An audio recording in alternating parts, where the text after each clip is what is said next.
Hello दोस्तों, इस video के अंदर हम बैंक रिकंसिलिएशन के क्वेश्चन को सॉल्व करके देखेंगे। उससे जो हमने पिछली वीडियोस देखी थी, जो हमने पहले कंसेप्ट समझे थे बैंक रिकंसिलिएशन स्टेटमेंट के, वो हमें क्लियर हो जाएंगे कि जो भी बातें हमने समझी थी, जो भी प्रिंसिपल्स हमने बैंक रिकंसिलिएशन स्टेटमेंट के देखे थे, वो सभी हमें क्लियर हो जाएंगे कि इसके अंदर क्या बातें बताई गई हैं।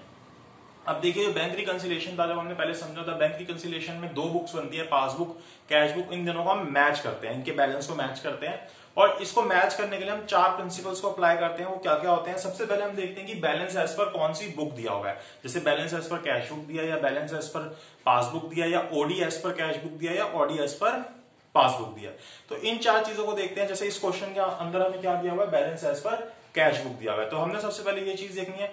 उसके बाद हमने देखनी है कि कॉजेज क्या है, कॉजेज कौन सी बुक के हैं, कि वो कौन सी बुक की एंट्री है। दूसरी चीज हमने ये देखनी है। तीसरी चीज देखनी है कि जिस बुक की वो एंट्री है, जिस बुक का वो कॉज है, उसके अंदर वो उसको इंक्रीज कर रहा है या डिक्रीज कर रहा है, उससे उसका बैलेंस इंक्रीज हो रहा है उस बुक का, या डिक्रीज हो रहा है। तीन चीजें देख ली। चौथी चीज हमने देखनी है, अगर वो कॉज और जिस बुक का बैलेंस है, अगर वो सेम बुक का है तो हमने अपोजिट इफेक्ट कर देना। अगर हमारा बैलेंस प्लस हो रहा था उससे, तो हम बैलेंस को माइनस कर देंगे। अगर माइनस हो रहा था तो हम प्लस कर देंगे। और अगर वो ये दोनों अपोजिट है, जो बुक है और जो कॉज है, अगर वो दोनों अपोजिट है तो हम क्या करेंगे? सेम इफेक्ट ले आएंगे। अगर वो कैश बुक का बैलेंस है, हमने कैश बुक में प्लस कर रखा था, और हमारे पास पासबुक का कॉज है, तो हम जो उसके अंदर हो रखा था कैश बुक में, वही चीज यहां पे कर देंगे। तो ये हमने चार चीजें अप्लाई करनी होती है क्वेश्चन को करते वक्त, कि same book opposite effect, opposite book same effect. अब देखिए, इस क्वेश्चन को सॉल्व करते हैं तो आपको एकदम अच्छे से समझ आ जाएगा। इस वीडियो को पूरा देखिएगा, आपको एंड तक। हमने इसके अंदर कोशिश की है कि जितने भी कंसेप्ट है इस चैप्टर के अंदर, वो सारे कवर हो जाए। अब देखिए, जो फॉर्मेट होता है उसके अंदर हम क्या करते हैं? सबसे पहले लिखते हैं bank reconciliation statement as on, कि किस तारीख को हम ये बैंक रिकंसिलिएशन स्टेटमेंट बना रहे हैं। ठीक है, किस तारीख तक की हम बैंक रिकंसिलिएशन स्टेटमेंट बना रहे हैं। अब सबसे पहले देखिए क्या दिया है? Balance as per cash book दिया है, तो हम लिखेंगे balance as per cash book. ठीक है, कितना दिया है? 25,000 रुपीज दिया है। Balance as per cash book कितना दिया है? 25,000 रुपीज दिया है। तो हम लिखेंगे balance as per cash book 25,000। उसके बाद सेकेंड एंट्री देखो क्या दिया? Cheque issued but not presented for payment 5,000। अब यहाँ पे हमें इतने चार प्रिंसिपल अप्लाई करने हैं। सबसे पहले हमने क्या देखा कि हमें बैलेंस कौन सी बुक के हिसाब से दिया है? कैश बुक के हिसाब से दिया है। ठीक है, पहली चीज ये देखी। दूसरी चीज हम क्या देखेंगे कि कौन से बुक का कॉज है, कौन सी बुक की एंट्री है ये। तो चेक इशूड पहले कौन सी बुक में आ जाता है? चेक इशू जब हम करते हैं तो हम क्या करते हैं? सीधा अपनी कैश बुक के अंदर माइनस कर देते हैं, क्योंकि हमने किसी को पेमेंट किया है। तो ये कौन सी बुक की एंट्री है? कैश बुक की ही एंट्री है। अब ये कैश बुक के अंदर बैलेंस को क्या कर रही थी? माइनस कर रही थी। तीसरी चीज हमने क्या देखा? ये डिक्रीज कर रही थी। ठीक है, तो तीसरी चीज हमने ये देखी। पहला देखा कौन सा बुक है, दूसरा देखा कौन से बुक की वो एंट्री है, ट्रांजैक्शन है, कॉज है। तीसरी चीज देखेंगे इस बुक के अंदर ये बैलेंस को क्या कर रहा है? इंक्रीज कर रहा है या डिक्रीज कर रहा है? तो ये डिक्रीज कर रहा है। चौथा, फिर हम अपना प्रिंसिपल अप्लाई करेंगे कि अगर सेम बुक है तो हम अपोजिट इफेक्ट कर देंगे। सेम बुक है मतलब कि ये भी कैश बुक है, ये भी कैश बुक की एंट्री है, यहां डिक्रीज हो रहा था तो हम क्या कर देंगे? इंक्रीज कर देंगे। इसका मतलब हम क्या करेंगे? प्लस कर देंगे। तो check issued but not presented for payment, कितने से करेंगे? इंक्रीज 5,000 से। तो यहां पे हम इसको प्लस में लिख देंगे। ठीक है, फिर ये हो गया फर्स्ट, ये हो गया सेकंड। तीसरी चीज क्या बताई इसने? Check deposited in bank but not clear. Check deposited into bank but not clear. अब देखिए, हमें बैलेंस क्या दिया है? एज पर कैश बुक दिया है। चेक डिपॉजिटेड इन बैंक कौन से बुक की एंट्री है? कैश बुक की ही एंट्री है, क्योंकि पहले जैसे ही मैं चेक डिपॉजिट करूंगा मैं अपनी बुक में उसको एंट्री कर दूंगा।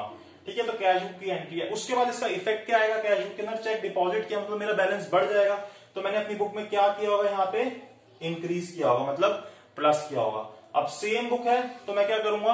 अपोजिट इफेक्ट कर दूंगा। मैंने प्लस किया था तो मैं क्या करूंगा? माइनस कर दूंगा। तो यहां पे क्या आ जाएगा? Check deposited but not presented. ठीक है, तो इसके लिए मैं क्या कर दूंगा? 1,000 से माइनस कर दूंगा। तीसरी एंट्री होगी। चौथी एंट्री क्या बोलती है? चौथी कॉज क्या है? Bank charges. अब बैंक चार्जेस सबसे पहले हम देखेंगे कौन सा बुक है? कैश बुक है। बैंक चार्जेस कौन से बुक के होते हैं? पासबुक के होते हैं। क्यों? क्योंकि बैंक चार्जेस पासबुक में हो जाता है, मुझे नहीं पता चलता, मैं अपनी बुक में नहीं कर पाता उसको, क्योंकि उसने वहां पे कर दिया उसको। ठीक है, अब ये हमारे कैश बुक नहीं है, यहाँ पे कैश बुक है, कैश बुक का बैलेंस है, पासबुक की एंट्री है। पासबुक में क्या हुआ होगा, बैंक चार्जेस क्या है, माइनस होते हैं, क्योंकि वो एक्सपेंसेस है तो माइनस हो जाएंगे। तो अपोजिट बुक है, मैं क्या करूंगा, सेम इफेक्ट कर दूंगा। दोनों अपोजिट बुक है ना, ये दोनों अपोजिट बुक है, तो मैं सेम इफेक्ट कर दूंगा, मैं भी माइनस कर दूंगा। तो बैंक चार्जेस कितने से हैं, बैंक चार्जेस हैं 500 से, तो मैं 500 माइनस कर दूंगा। ठीक है, उसके बाद फिफ्थ एंट्री है बैंक इंटरेस्ट। बैंक इंटरेस्ट मुझे मतलब कि मुझे इंटरेस्ट मिला है। ठीक है, अब देखिए हमारे पास बैलेंस क्या है, इस पर कैश बुक है।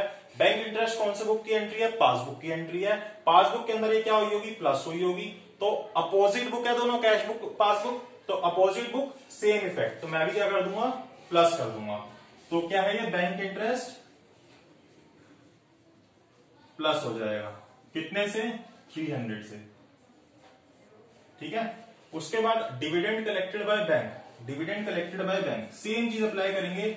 कौन सा बैलेंस दिया है, कैश बुक का। डिविडेंड कलेक्टेड बाय बैंक कौन से बुक की एंट्री है, पासबुक की। पासबुक में क्या हुई होगी, है प्लस हुई होगी, तो हम भी क्या करेंगे, प्लस कर देंगे। तो डिविडेंड कलेक्टेड बाय बैंक कितने से, 600 से। ठीक है, सेवंथ क्या बोल रहे हैं, direct payment by customer into bank 100। अब हमें बैलेंस दिया है कैश बुक, ये एंट्री कौन सी है, पासबुक की, क्योंकि कस्टमर ने सीधा जाके मेरे बैंक में पैसे जमा करा दिए, मुझे नहीं पता चला। और तो ये पासबुक की एंट्री होगी। पासबुक में क्या हुआ होगा, प्लस हुआ होगा, क्योंकि मुझे पैसे मिले हैं, बैंक को पैसे मिले हैं। तो अपोजिट बुक है, तो मैं क्या करूंगा, सेम इफेक्ट कर दूंगा, मैं भी प्लस कर दूंगा। तो payment received directly into bank कितनी मिली है मेरे को, 100 की मिली है, तो मैं भी क्या कर दूंगा, प्लस कर दूंगा। अब हम करेंगे कि हमें मिल जाएगा बैलेंस एज पर पासबुक मिल जाएगा, क्योंकि हमें फाइंड क्या करना है, बैलेंस एज पर पासबुक। अब इसका टोटल करेंगे हम, जो डिफरेंस आएगा वो इस साइड आ जाएगा। 25,000 प्लस 5,000 30,000, 30,000 प्लस 300 30,000 300 30,900 और 31,000 आ गया। एक बार टोटल 25 30 30 और 3600 3900 और 31,000 आ गया। और इस तरफ कितना है, 1500, तो 31,000 इधर लिखेंगे, 31,000 में से 1500 जाएगा तो कितना आ जाएगा, 29,500।